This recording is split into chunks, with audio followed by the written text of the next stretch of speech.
শিলং ট্ৰিপৰ প্ৰতিটো ভিডিঅ' আপোনালোকে ইমান মৰম দি আছে আৰু প্ৰতিটো ভিডিঅ'ত আপোনালোকে ধুনীয়াকৈ বহুত কুৱেশ্যন কৰিছে তাৰ সকলোবোৰ কুৱেশ্যনৰ এনসাৰ আজি এই ভিডিঅ'টোত মই দিম। আজি এই ভিডিঅ'টো হৈছে শিলং ট্ৰিপৰ অষ্টমতম ব্লগ ভিডিঅ'। আজি আমি উপস্থিত আছো ছেভেন চিষ্টাৰ ফলছত। কিন্তু আমি যি সময়ত ছেভেন চিষ্টাৰ ফলছ চাবলৈ গৈছো চাৰিওফালে ক্লাউডছ আছিল, খালী চকুৰে মোটামুটিটো দেখা গৈ আছিল কিন্তু ভিডিঅ'ত ইমান গম পোৱা নাযায়। সেইকাৰণে আমি কি কৰিলো অলপ ৰৈ দিলো। তো guys welcome back to my YouTube channel and Facebook page গৌৰীপুৰীয়া দেৱযানী। মই আপোনালোকৰ দেৱযানী, জয় গুৰু চবকে।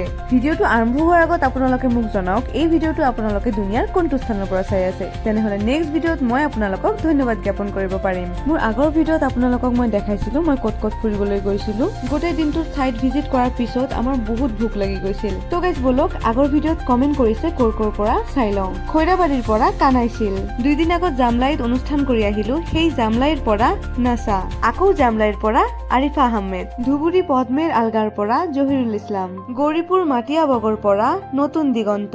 মোৰ ভিডিঅ'ত আপোনালোকে কমেন্ট কৰাৰ বাবে আপোনালোকক সকলোকে বহুত বহুত ধন্যবাদ জ্ঞাপন কৰিছো। আপোনালোকৰ এটা এটা কমেন্ট মোৰ বাবে বহুত মূল্যৱান। তো গাইজ মই আগতেই কৈছিলো আপোনালোকক যে আমাৰ বহুত ভোক লাগিছিল, বলক পেট পূজা কৰি লওঁ। এজ ইউজুৱেল আমি ভেজ খাই আছো। আমাৰ ভেজ খোৱাৰ আৰু এটা কাৰণ হৈছে শিলং ট্ৰিপৰ সকলো জাগাত আননোন মাংসও পোৱা যায়, যিটো আমি নামেই শুনা নাই। সেই মাংসবোৰ টেষ্ট কৰাৰ আমাৰ কোনো ইচ্ছা নাছিল। গাইজ আপোনালোকেও যদি মোৰ নিচিনা অলপ খিট কৰে তেনেহলে আপোনালোকেও ভেজ খাব ট্ৰেভেলিঙত। সেইদিনাৰ মিল আছিল 250 টকা, ভাত আৰু ৰুটি আনলিমিটেড, লগতে 6 ধৰণৰ চব্জি। তো গাইজ ভাত পানী খাই আমাৰ গাটো ভাৰী হৈ গৈছিল আৰু দৌৰি কৰাৰ কোনো এনাৰ্জি নাছিল। কিন্তু তথাপিও আমি ৰাস্তাত পাই গলো আৰু এটা ফলছ, সৰু সুৰা কিন্তু ধুনীয়া। এই ফলছটোতো আমি নামি কিনে অলপ ফ্লন কৰিলো। তাৰ পিছত ৰাতি হৈ আহিল, আমি গুচি আহিলো ৰুমলৈ। ৰুমত গান শুনিলো, নাচিলো আৰু মষ্ট ইম্পৰ্টেণ্ট কাম এটা আছিল যিটো হল হিচাপ পত্ৰ।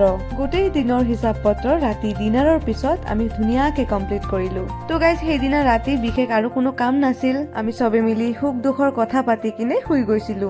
অকল সেইখিনিয়ে নহয়, তাৰ পিছৰ দিনা কি পিন্ধিম, কি প্লেন কৰিম, এই সকলোবোৰো ডিছকাছ কৰিছো। ইম্পৰ্টেণ্ট কামবোৰ আৰু ফেন্টাসি ধুনীয়াকে বেলেঞ্চ হিচাপে আমি কৰিবলৈ পাৰিছিলো। তাৰ পিছৰ দিনা আমি উপস্থিত আছিলো চাৰ্চত, যিটো আছিল শিলঙৰ লোকেল।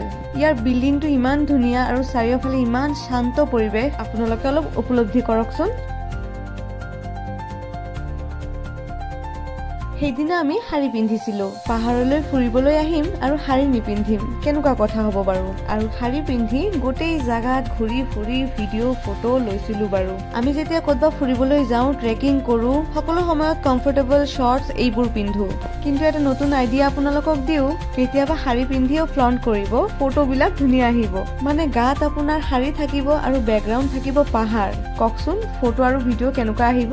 তাৰ পিছত আমাৰ ৰিলছ বনোৱাটো আছেই, যিটো আপোনালোকে ইনষ্টাগ্ৰামত ইতিমধ্যে চাইয়ে লৈছে। চব বিলাক নন ডান্সাৰক লৈ ৰিলছ বনোৱা কিমান যে কঠিন সেইটো মইহে জানো। তো গাইজ ইয়াৰ পিছত আমি ক'ত গ'লো এই সকলোবোৰ নেক্সট ভিডিঅ'ত আপোনালোকক জনাম। তো গাইজ এই ভিডিঅ'টো কেনেকুৱা লাগিল কমেণ্ট ছেকশ্যনত জনাবলৈ নাপাহৰিব। ভিডিঅ'ৰ কোন পাৰ্টটো চবতকে বেছি ভাল লাগিছে সেইটোও জনাবলৈ নাপাহৰিব। মই আকৌ আহিম নতুন নতুন ভিডিঅ' লৈ আপোনালোকৰ আগত। তেতিয়ালৈকে আপোনালোকে বহুত ভাল থাকিব আৰু মোক এনেই মৰম দি থাকিব। আৰু হা, ভিডিঅ'ৰ নেক্সট পাৰ্ট চাবৰ বাবে ফলো কিংবা ছাবস্ক্ৰাইব কৰিবলৈ একেবাৰে নাপাহৰিব। তো গাইজ আজিলৈ অনুমতি দিয়ক, আজিলৈ আহি আছো, আকৌ লগ পাম নতুন এটা ভিডিঅ'ত। তো guys till then take care, bye বাই।